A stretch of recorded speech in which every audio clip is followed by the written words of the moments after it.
Hey, what's going on, guys? Welcome back to the channel. My name is Dexbot. I hope you guys are doing absolutely wonderful today. Today's video, we're going to be talking about the infamous skill-based matchmaking in Black Ops Cold War. It's always a topic that kind of has the community on edge for a variety of reasons. It affects a lot of different people different ways, and we're going to have a talk about that right here in today's video. If you guys are part of this percentage of players that are watching my video and you're not subscribed to my channel, help me reach 100,000 subscribers. That's my goal I'm setting for Call of Duty Black Ops Cold War. Would love to have you guys a part of that journey. And another quick reminder, you guys can use code DEXBOT on your G Fuel purchases for 10 to 30% off depending on when you purchase. Sometimes we have special promos and stuff like that. My favorite flavor is Hype Sauce currently. I'm loving it. Get fueled with G Fuel. Hi guys, so like I said in the introduction, in today's video we are talking about skill-based matchmaking in Black Ops Cold War. Is it currently in the game? Will it be in the game in the future? There's a lot of questions that the community is wanting to know where we stand right now and what the future could hold for Call of Duty Black Ops Cold War when it comes to skill-based matchmaking. It's something that's heavily talked about in the community every single year. It's a blessing and a curse to the gaming scene. From a business perspective, large gaming companies such as Activision, they absolutely love skill-based matchmaking because of how they design it, because of how they implement it in the games. They can protect casual players. They group more skilled players together frequently. And the more you can keep players coming back to the game overall and keep them online playing your game means more potential customers for upcoming seasons, battle passes, DLC content, or even like the next Call of Duty that they're going to release the following year. The more people you can keep online, the more customers you have. It's a simple business perspective that comes down to implementing a very complex system into Call of Duty games, from what I understand. Overall, the concept sounds nice. The reality, though, is as a player, you're expected to get on a game and perform the best of your ability using the best gameplay experiences while using the best weapons in the game. Otherwise, you're probably going to lose that game. There's no time to experience or try out, practice with different weapons in the game. There's no time to cheese any kind of weapons, to troll and have fun. There's no time to go after Easter eggs and try to complete them. Maybe if you're in something like Warzone, you know, we've seen a lot of Easter eggs coming lately. And, you know, you basically always have to go full on meta every single game.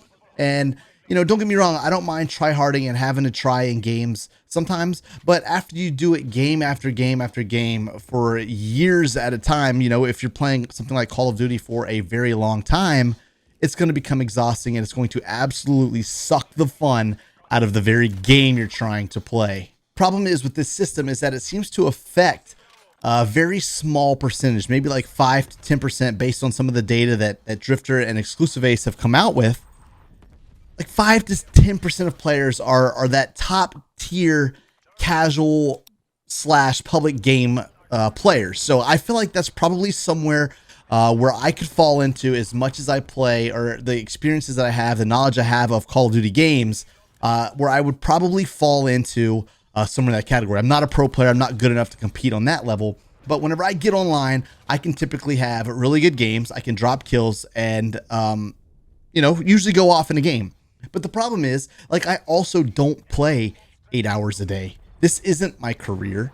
I just happen to be an above average player. I do have a full-time career. I work every single day, Monday through Friday. I come home, I hang out with my wife and daughter, do dinner, stuff like that. And then I get on for a couple hours at night, either to try to record a video or fire up a live stream for you guys over on Twitch. I don't want to be playing COD Champs for that couple hours a day, because even though this is my hobby and I'm very passionate about it, I love creating content, I love live streaming, this is not my job yet. I would maybe, you know, it'd be awesome to get there one day, but at the end of the day, I need to have fun with what I'm doing. I do not get on this game to sweat my ass off at night before bed. You know, I get on to have some fun, maybe laugh it up, play with viewers on Twitch, get some funny gameplays, get some good gameplays, you know, all of the above. But I don't want to play COD Champs. Like, that needs to be separated with a ranked mode, similar to how like Black Ops 2 had. And maybe, you know, you add different ranks in, you can have Elo in there. You can see people playing, you know, gold versus gold, silver versus silver, whatever ranks they may be. And you can work towards getting to be a better player, getting a higher rank, and keep that separate from public matchmaking. So now that we've talked a little bit about what skill-based matchmaking is and my initial feelings and thoughts on it, we're going to tie it back into Black Ops Cold War because that's what's relevant right now. And in my opinion, it seems that we're seeing some things that could be a little bit different than what we've seen in Modern Warfare when it comes to matchmaking, when it comes to structuring the lobbies, and some of the tools that we're going to have in game. It looks like seeing some of these different features could mean that skill-based matchmaking could be slightly reduced in Black Ops Cold War. Take that with a grain of salt. It's only things to note right now. They never communicate and say directly that skill-based matchmaking is present in the game. That's one thing that I wish, Activision or the developers would do, but they're very tight-lipped with that. The only reason that we know is based on community feedback, which is kind of, you have to be hesitant to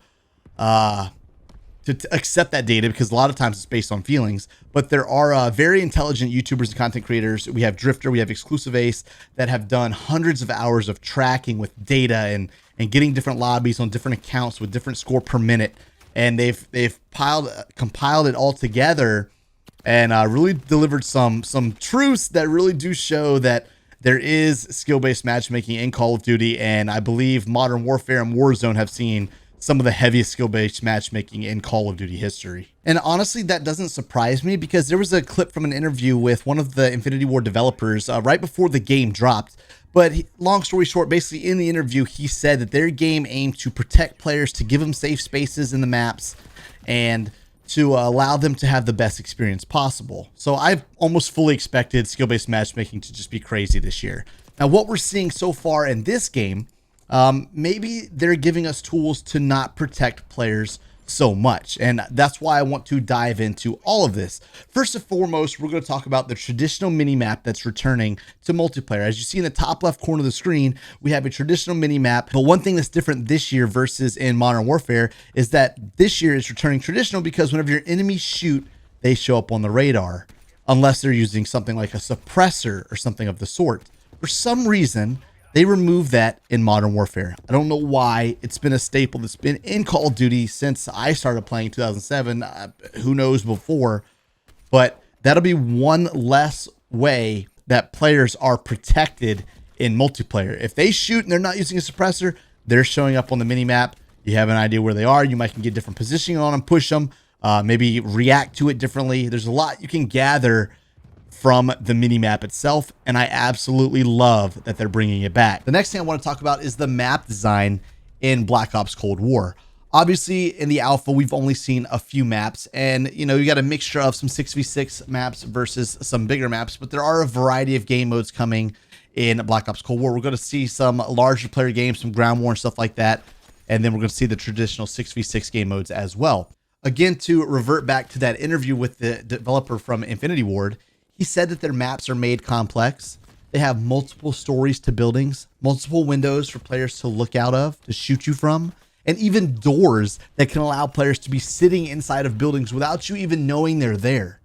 All of those things mentioned allow for a more passive play style, which can cause the aggressive player to get quote unquote punished more by dying more frequently to players that are kind of like waiting on them around the map. So knowing the history of Treyarch and their map design and how much players usually fall in love with them, we're hoping to see somewhat of a better map design, and I have a feeling that they may end up being somewhat smaller maps as well for the 6v6 modes, because there was an announcement done in the Professional Call of Duty League right after CDL Champs was over that the competitive season for Black Ops Cold War was going to be shifting from a 5v5 player model to a 4v4 player model in the competitive scene. So I highly doubt that Professional Call of Duty would be allowing to have a reduction of player count so that the players could play on the same size maps that they're playing in Modern Warfare, right? Like they don't want to make the game slower paced. People love Call of Duty esports because of the adrenaline pumping, fast paced gameplay, and it just, it gets you like so hyped up to watch. People love that. And I think that, if they're going to be reducing the player counts per teams, I assume that we're going to see some smaller maps in the 6v6 modes, and that really gets me excited because I want fast-paced gameplay. I want to be able to run and gun and just get my adrenaline pumping, get hyped up, and just have fun while playing Call of Duty. The way that ties into possibly not protecting the casual players, if there's smaller maps, there's not going to be any doors like they've communicated. That means less safe spaces for players to hide in. It forces them to engage, and that's what we need. The next indicator that's showcasing that skill-based matchmaking could be reduced in Call of Duty Black Ops Cold War is the fact that your lobbies are going to stay intact after the game, and there's going to be a map voting system, as you can see here in this screenshot from Noah J456's gameplay. There was an option to select next and featured in the pre-game lobby screen.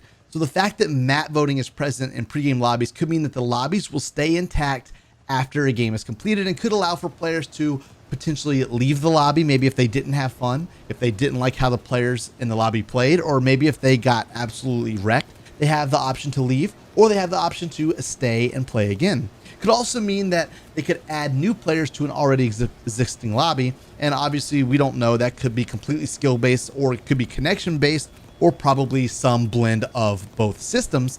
But it also allows the player to choose their favorite maps that are on the voting screen. All of those options combined show that they're giving the players a little bit of options and some freedom, either to stay and play in the lobby, or they can leave if they desire, if they don't like the lobby, the maps, all that good stuff. The players have options versus just shoving them in a game, into a lobby on a given map against pre-assigned players through heavy skill-based matchmaking. We don't know why map voting was removed in Modern Warfare, but there are plenty of Call of Duty fans that could be very, very excited about map voting returning, because it's nice to at least have an option of what map you might play. Personally, I love the idea of lobbies staying together, especially after, you play like a smack talker or something like that, and they're talking all this shit and blah, blah, blah. And you have the chance to play them again and potentially beat them again, because for me as a creator, that's an opportunity for content, like this trash talking noob got smacked twice in a row, blah, blah, blah, I don't know. I that kind of like feeds my adrenaline and my fun to the game.